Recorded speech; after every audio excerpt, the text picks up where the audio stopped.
The Echoing Howl. In the secluded town of Raven's Hollow, where the shadows seemed to whisper secrets and the air was thick with the scent of decaying leaves, the legend of the Echoing Howl had haunted the townsfolk for centuries. It was said that on the night of Halloween, when the boundary between the living and the dead was at its thinnest, a spectral wolf would prowl the fog-laden streets. Its howls were not mere sounds, but spectral fingers that reached into the souls of those who heard them, beckoning them into the abyss. Emily had grown up with the legend, her childhood nights filled with the imagined echoes of the howl. As she grew older, her fascination with the tale turned into an obsession. This Halloween, she decided to confront the legend herself, armed with nothing but a flickering lantern and her own resolve. As twilight descended, the town was shrouded in an unnatural stillness.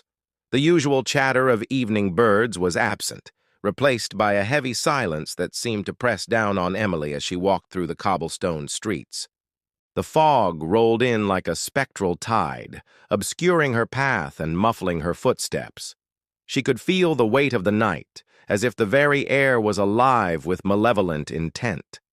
The old part of town was a maze of twisted alleys and crumbling buildings, their facades adorned with grotesque gargoyles that seemed to watch her with stony eyes. The mist clung to her skin, cold and damp, and she couldn't shake the feeling that she was not alone. Shadows danced at the edges of her vision, and she swore she could hear the faint whisper of voices carried on the wind. As she ventured deeper into the heart of the old town, the first howl pierced the night. It was a sound that seemed to bypass her ears and resonate directly within her chest, a chilling cry that sent waves of terror coursing through her veins. The howl grew louder, more insistent, and she felt an overwhelming urge to run.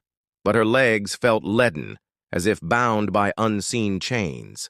From the fog, a figure emerged, a spectral wolf, its form shimmering like moonlight on water. Its eyes glowed with an ethereal light, and as it stared at her, Emily felt a coldness seep into her very soul.